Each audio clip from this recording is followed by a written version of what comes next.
It takes a lot to play Survivor on an island or on a computer screen, but to play this mess of a game whilst in college is another game in itself. Having to balance blindside and betrayals, along with assignments and classes, is no easy task. But this leads to the creation of College Survivors, where we got people that managed to survive not only the game of Survivor, but also their school life too.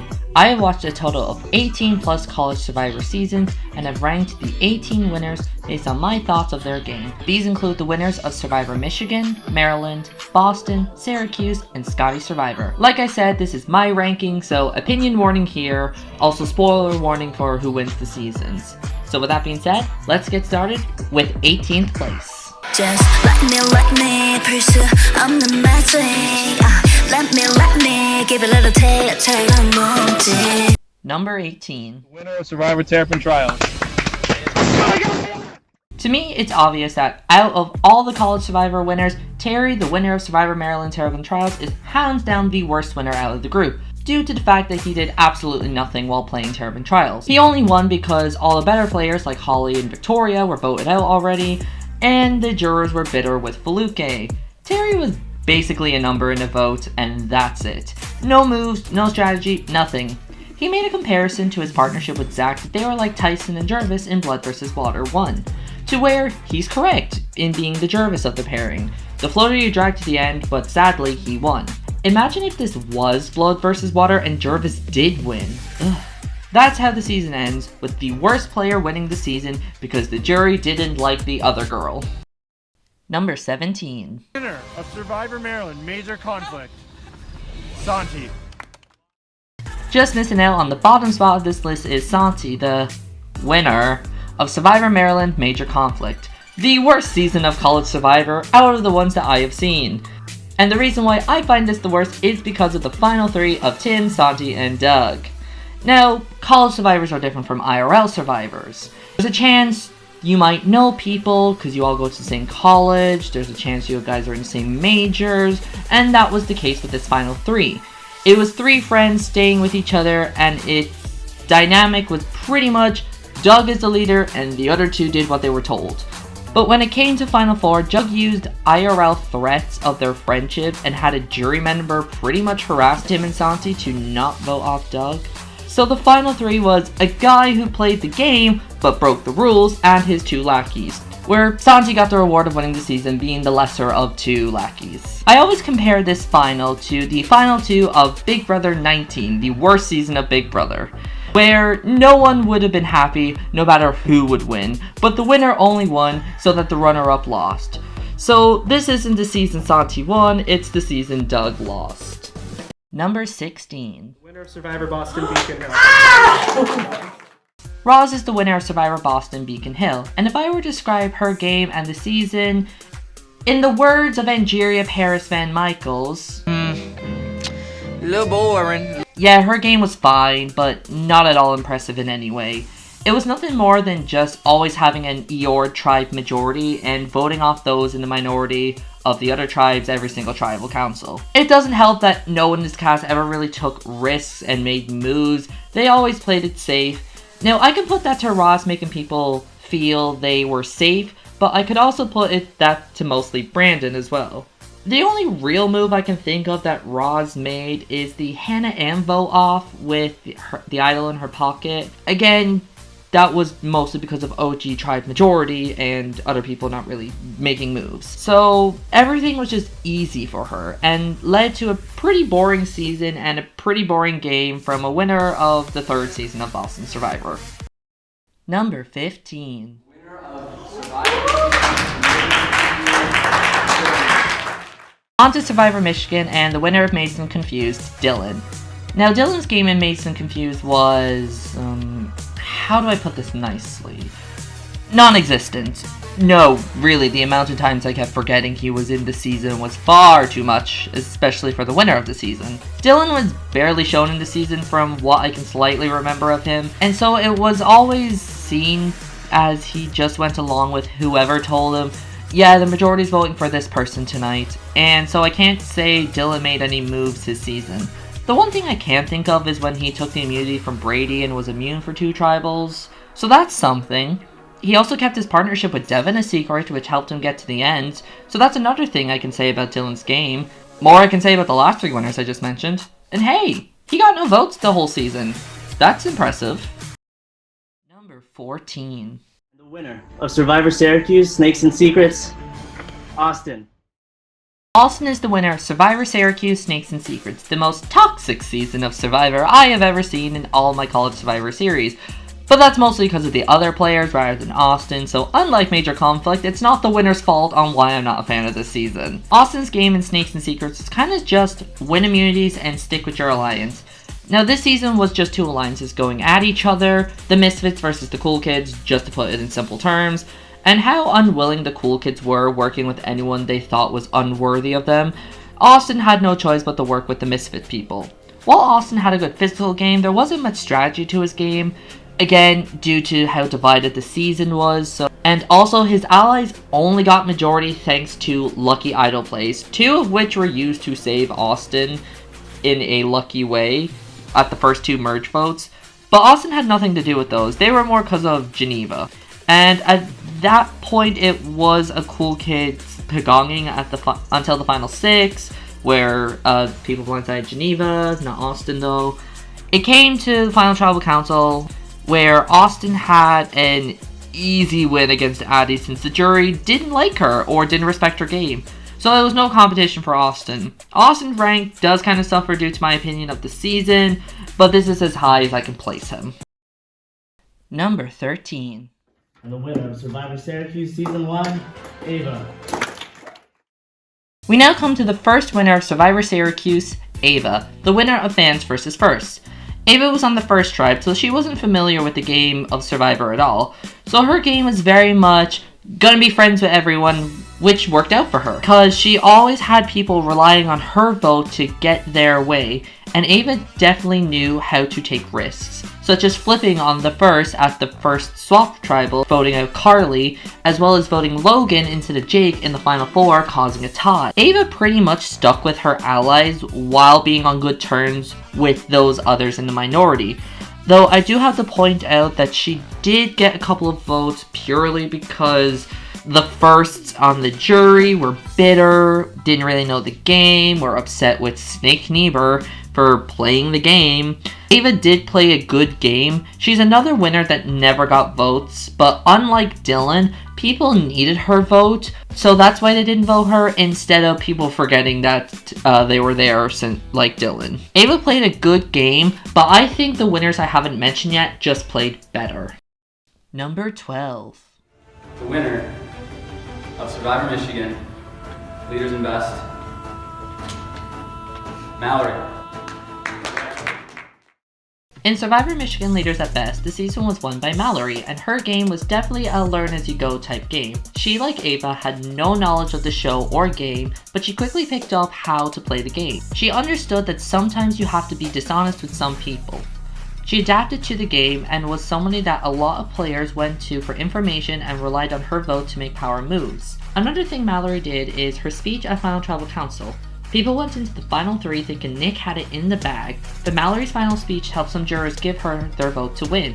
She also managed to make jurors believe that her voting Sarah X in the final 4 was her knowledge of Sarah's fake advantage, rather than her making a promise to Nick to never write down his name. It was Mallory's social awareness and her game adaptability that helped her win the season, proving that she was a leader at best. Number 11. Survivor Maryland Outback. Steve.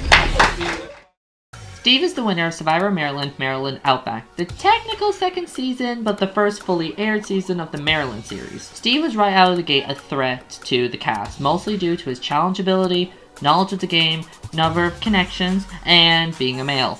Yeah, it definitely seemed a lot of this cast were judging via gender roles, most likely not intentionally, but it definitely came off that way a lot. The season was filmed in 2013, Survivor wasn't woke yet. Though Steve was definitely one of the nicer out of the guys in this season, especially in comparison to his partner in crime, Chris Lacombe. Steve knew that his social game was better than Lacombe's, and he could easily go to the end with anyone and win purely for the fact that he wasn't a dickhead to people. He always had a plan and knew how to win when he needed to. He played a good game, but like I said about the others, I think the other winners just had more impressive games. Number 10. The winner of Survivor Boston, Sarah. In the first season of Survivor Boston, Sarah Duvall was the winner of the Freedom Trail. Sarah was another winner that had a good game because of her social game and relationship with the other players. She was in a good alliance with players such as Lexi and Brian, and managed to get her way with her vote. She managed to get Lexi to betray her ally in Bailey right at the swap to vote him out early, and then get majority once the merge came. Also knowing that many of the players weren't familiar with Survivor, she knew that she didn't need to lie much with them, and how their opinions on that type of gameplay was. So while the runner-up Brian was in a lot of deciding spots to make moves, Sarah knew that he would get a lot of backlash from people about his lies, and in comparison her lies wouldn't be as bad. While that didn't work for votes like Lexi's or Elvis's, it worked for the right people, giving her the title of the first ever Survivor Boston winner. Number 9. Winner, Survivor Maryland All-Stars, Chris. We're halfway through the list, everyone, and here we have a very unexpected winner with Chris Thomas. If you were to tell anyone at the beginning of Maryland All-Stars that Chris Thomas, of all people, was going to win, they wouldn't have believed it. But it's true, he did win. Chris Thomas in the beginning of the season was a wild card. He was tired of the boring, predictable votes. He's always one wanting to make a move, whether it would succeed or not. He did not care. He wanted the season to be fun. While his pre-merge game was no less than chaotic, once the merge hit and he found out that Victoria was his partner, the last pairing to know who their partners were actually, his game changed to be more focused, but still the drive to make moves was there, and moves they were made. Some worked, such as voting out LeCompte. Some did not work, such as Schubel getting rocked out. But even after that, managed to bounce back. What else was impressive is how his partnership with Victoria was. These two were one of the best partnerships in the season, and were a very unexpected duo. Their games were complete opposites, but they made it work. Another successful thing Chris Thomas did was his immunity wins. I mean, he had 6 different immunity wins, plus the partnership immunity on top of that. Fair to say, Chris Thomas was the immunity king of that season. Number 8. Winner of Survivor Michigan, Victor's Valley. Oh boy, the first season of Survivor Michigan was a wild season, and it was a wild journey for Tarosky to win it. Tarosky was someone who just dominated the strategy from start to the end, from go to woe. My wedding to her father was a shocker from go to woe. First off, how he managed to keep his relationship with Thal a secret, and for pretty much the whole season, is beyond me. Also being able to know how the game will go with the moves that he made, from playing his idol on Angela right before merge, to convincing Akshay to flip on Cooper and that he'd give him an idol causing rocks.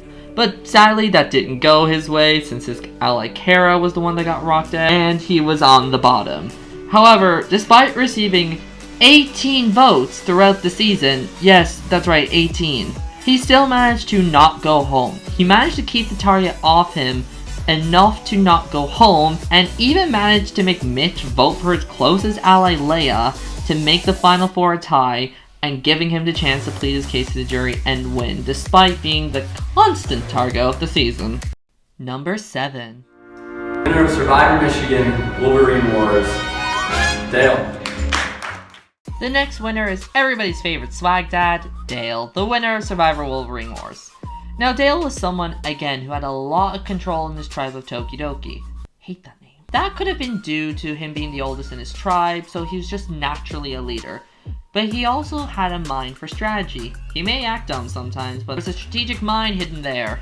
He knew how to make the big moves without any of the consequences, such as putting all the blame of the Eliza blindside onto Jackson, to make players like Shannon and Kat want to eventually target him when the time came. He had great social game with his relationships with players such as Jackson, Shannon, Matthew, even doing that whole Cowardly Lion strat just to keep Matthew from doing anything flippy. And the fact that not only did Dale survive the Final Four, but not even receiving a vote just show how good of a grasp he had on the game. Number 6. And the winner of Survivor Syracuse Mind, Body, Soul, Lydia. Lydia is the winner of Survivor Syracuse Mind, Body, Soul, and again, like the others, Lydia played an amazing social game. Right off the gate, she had people coming to her wanting to work with her, such as Sabrina and Carl, as well as making a 4-group alliance once the swap came with Owen and Madison. Lydia was also a winner with a good awareness on the situation of the game, knowing how the roles of each player had in the game as well as their role in her game, and knew how she was in the minds of those that she wasn't allied with. After being on the bottom with Madison and Sabrina, she managed to get Zach to flip on his old Soul tribe and gain control from the final 7 onwards. She also managed to keep that fort by doing simple things, like going out apple picking together and doing things together not game related, to really solidify the bonds they all really had. Lydia's game does show the importance of how you interact with everyone and how doing simple things like hanging out with each other outside of the game can affect the people around you. Number 5. Winner of Survivor Guts and Glory, Katie. Making the top 5 is Katie, the winner of Survivor Maryland Guts and Glory, and her game was a very good middle gameplay. She knew that those who would take the leadership role and are dominating personalities were going to be targeted early on, and had a good relationship with multiple people, such as Brian, I hope he got his Alpha Sapphire back, then Renee, then Alex Pascal, and many more. She was also, once the merge came, able to play both sides, working both with the Soka Trio Alliance as well as the... Wait, did the other guys have an alliance name? As well as the others. From being in the majority for the Evan idol play, even though that didn't go well, to flipping on Renee to vote him out, to then flipping back to the Shannon idol play, which also didn't go well. Yeah, it looked like the first few votes weren't exactly Katie's favorite, but once the rock draw happened, that's when Katie was able to gain power, and after that, she was safe and in a golden position with Alex as her meat shield. And the lack of game from Matt and Molly, once Katie won the final immunity and took out Alex, she was easily crowned the winner of the season. Number 4. Winner of Survivor Maryland New Beginnings, Emily. The last Maryland winner I'm going to talk about is the winner of Survivor Maryland New Beginnings, Emily. Oh, wait, wrong Emily. No, not that one. Jesus, why is there so many Emilys in these college survivors? There we go. Now, Emily's game started very rocky, losing the first 4 immunity challenges of the season, and being way down in numbers once the swap came. It looked like being on the lower side of the numbers worked out for her, because the base squad members never went to a tribal council, so there weren't any tribal bonds for there to be had. So not only were Emily and Faith able to make it through those tribal councils, but they were once in the decision-making portion right before the merge, deciding on who would go between Dawn and Taylor. Once the merge came, Emily was able to sit back and let the big threats go after each other and control the game from Final 9 onwards. She also managed to find 2 idols and used them to her advantage, not only saving herself, but saving Susan, a player she wasn't really working with, but it was a little move like this, as well as her leading her alliance and her immunity performances, that helped her win the season. Also, losing pretty much every immunity challenge and going to almost every tribal council and never receiving a vote, bar one that was cancelled, just showed how good Emily's game was. Number 3. The winner of Survivor Boston season. In the top 3 spot of my Survivor winners ranking is the winner of Survivor Boston Palomides, Anissa. Anissa, despite being a freshman and unfamiliar with Survivor, was such a dominating player in her season. Let's start with those first 2 tribals she went to, managing to pull off a blindside at Tribal 2 with Brady, as well as making everyone flip on Jess after that. That's not it. After going into the merge with a 4-7 minority with how OG tribes were, and one of her tribe members in Hallie wanting to quit right at the merge, Anissa managed to turn the game on its head by convincing not only Carly and Marlon to flip, but Finn as well, in a wild first merge vote to vote off Maddie. To then come up with a last minute vote flip on Swatha after Zach flashed his idol, and just pegonging the whole Fatia people one by one, until the final 4 were all the 4 original Katai members. Her, Big H, Hallie, and Jackie. Another little thing Anissa did was her little lie about her legacy advantage. She told everyone that I was a late play idol, which made people not vote for her since in their mind she could play it late and she'd be safe anyways. That and they couldn't vote for her thanks to those 5 immunity wins. If Chris Thomas is the immunity king, then Anissa is the immunity queen. The winner of Scotty Survivor Steel City, Olivia. Making the top 2 and just missing out on the number 1 spot is the only winner of Scotty Survivor, Olivia. And My god. For its first season, Steel City was nothing short of pure madness, and that's thanks to Olivia we got an entertaining season. First off, her social game was one of the best. Everyone loved Olivia. She was someone people thought they could easily work, and even people kept saying how they would never write down her name. That takes great social game. But she was more than a social butterfly and a confessional queen. She had the strats down as well. She simply acted dumb so people would underestimate her, and she wouldn't be seen as a threat. And again, it worked in Olivia's favor. She was never a target for people. The only reason people would vote for her was because they thought she didn't have an idol. But the joke's on them. She did have one. She found it day one, and she used that idol to make those strats. For example, making that move on Michael right at the swap. Also noticing details that Corey had an idol because if she noticed patterns that she was doing being an idol holder, by just simply noticing he brought his bag to tribal. As well as keeping a tight leash on her man Leo, always painting him as a target for people to go after and then cutting him right at the end. For someone who knew nothing of Survivor, Olivia was amazing. But alas, there is one person that I deemed to be better than Olivia. Number 1. The winner of Survivor Boston. We've now gone to my favorite winner out of all the college survivors that I've seen, and that is the winner of Survivor Boston Esplanade, Isabella. That's right, Isabella is the number 1 winner. Right off the gate, Isabella was a character saying how she was just there for attention, but turning out to be a social and strategic genius under all that sunglasses and fur. First off, she managed to survive losing every single pre-merge challenge and always having the power whilst on the losing tribe, losing player after player, and going into the merge with only her, Spencer, and Tay.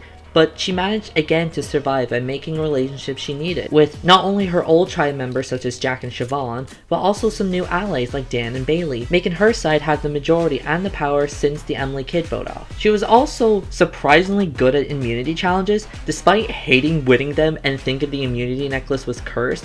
She also never received a vote to go home throughout the whole season, not even a consideration for people, even after going to all those tribal councils. With an amazing social game, good strategic game, shock and immunity game, as well as an absolutely hilarious player, Isabella is the number 1 college survivor winner. And those are the winners of all the college survivors ranking in my opinion. Who do you think is the best winner out of the college survivor scene? And who was I maybe a little harsh on? Till my next random thought, bye guys.